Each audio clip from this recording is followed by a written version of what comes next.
Bonjour, bienvenue sur la maïeutique. Donc nous sommes avec Maxime, on fait juste une petite émission de quelques minutes. Comme d'habitude, à la fin d'une série de quelques émissions, on retrouve un petit échange de questions-réponses. Donc on va parler du patrimoine et du fait que l'État le regarde d'un mauvais œil. Sur le patrimoine, il y a aujourd'hui un consensus, je dirais de l'extrême gauche jusqu'au centre droit, pour considérer qu'il faudra taxer les patrimoines. Alors, ça c'est un sujet qui n'est jamais débattu, mais M. Pisani-Ferry, qui était le principal conseiller économique d'Emmanuel Macron en 2016-2017, a fait un rapport là-dessus en disant il n'y a pas 36 000 solutions, il faut taxer les patrimoines. Et le Conseil d'analyse économique auprès du Premier ministre, mais il y a déjà un an et demi, a montré que les écarts, les inégalités de patrimoine sont en France au plus haut niveau depuis 1910. Et on retrouve le raisonnement que nous faisions dans notre émission précédente, c'est-à-dire que avec la création monétaire depuis 20 ans, la base monétaire mondiale a été multipliée par 7 depuis 25 ans. L'immobilier a monté, la bourse a monté, et ça a creusé les inégalités de patrimoine. Vous avez finalement deux idées. La première, c'est de rétablir l'ISF. Vous l'avez évidemment dans le programme du Front populaire, mais avec une progressivité très forte. Bon. Et chez M. Macron, ou les amis de M. Macron, au centre droit, l'idée quand même de ne plus... Parce qu'en fait, là, aujourd'hui, vous avez un impôt sur la fortune immobilière. L'idée de ne plus exonérer complètement les valeurs financières est en train de reprendre aussi. Donc, il y a quand même un consensus qui se dessine pour une imposition des patrimoines en France. Alors, vous englobez quoi dans les patrimoines ? Le patrimoine, c'est tout ce qu'on détient, alors peut-être hors les œuvres d'art ou hors les Ferrari, c'est l'immobilier et les valeurs financières. Sachant qu'en 2017, alors on dit Macron a supprimé l'ISF, c'est pas tout à fait vrai, il a remplacé l'ISF par un impôt sur l'immobilier. Parce qu'il considérait que l'immobilier relevait de la rente, et qu'il fallait doper les investissements boursiers, financiers, enfin c'est le principe de la Startup Nation. Bon.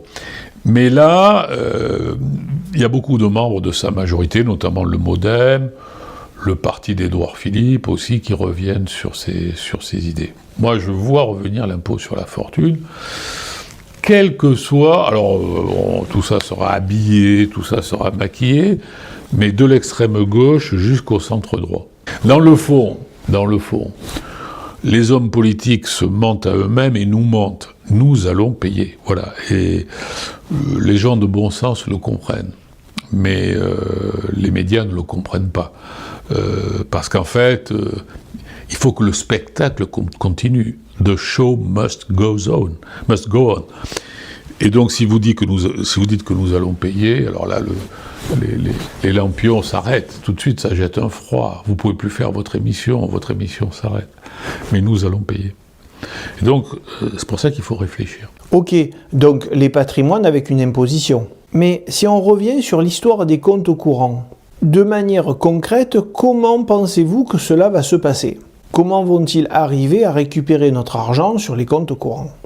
Ce que je vois, c'est d'abord pour tout ce qui rapporte. Alors là, ça ne rapporte pas, mais tout ce qui rapporte, je vois une augmentation de la CSG. Et ça, c'est plutôt la majorité de techniciens, centre droit, enfin, plutôt Macron et ses amis, même les Républicains. Là, ce que je vois plutôt, c'est le risque, à un moment donné, d'un emprunt forcé. Ça s'est déjà fait quelque part, cet emprunt forcé ? Alors, bonne question. Dans d'autres pays, je pense à Chypre, vous avez eu des confiscations de gros dépôts. Mais de gros dépôts, hein, c'était plutôt du 50 000, 100 000 euros. C'est-à-dire que quand vous avez une... Alors là, on n'est pas dans des scénarios de crise financière, on est dans des scénarios de crise sur la dette. Mais la crise sur la dette débouche sur la crise financière. Ça veut dire que si vous apprenez que la France est en cessation de paiement, et vous apprenez que les fonctionnaires ne sont plus payés, alors on vous dit la BCE va intervenir, etc. Bon. Mais là, les gens retirent l'argent à la banque et les obligations françaises s'effondrent. Donc vous avez une crise bancaire. Alors la crise bancaire, elle est très fortement régulée depuis Bâle III, c'est-à-dire qu'il y a des airbags dans tous les sens. Bon, je fais un enseignement de 5 heures là-dessus. Mais on peut décider, enfin c'est ce qui s'est passé à Chypre, hein, ou à Malte d'ailleurs, non c'est à Chypre, c'est que on vous dit les gros dépôts sont confisqués. Vous avez, enfin, à Chypre, vous avez eu des dépôts au-dessus de 40-50 000 euros, ils ont été confisqués. C'est-à-dire on a assuré les petits dépôts, et les autres on a dit, ceux-là ils ne sont pas assurés, on remboursera plus tard, voyez.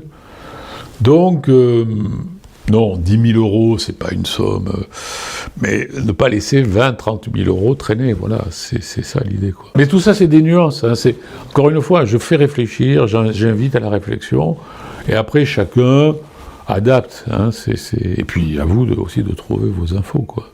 Mais vous voyez, Madame Sandrine Rousseau, là, Hein? Oui, mais Pierre Jaillet lui a mis un message, il l'a ramassé, elle s'en fout complètement. Alors, il lui a dit, Madame Rousseau, qui est d'ailleurs maître de conférences en sciences économiques et vice-présidente de l'université à Lille, elle le fait comme s'il y avait un magot à déterrer.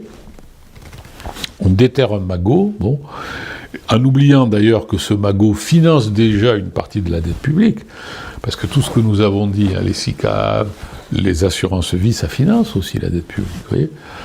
Bon, mais c'est très intéressant parce que moi, je me suis réjoui de voir que Madame Rousseau, finalement, a crédité ce que nous disons quand nous disons « attention, votre épargne est menacée ». Mais pour le moment, c'est des petites touches, c'est des petits, vous voyez, bon. Mais Madame Rousseau, elle est très représentative du Front populaire. Hein. Bien, merci Maxime, merci de nous avoir suivis. Au revoir.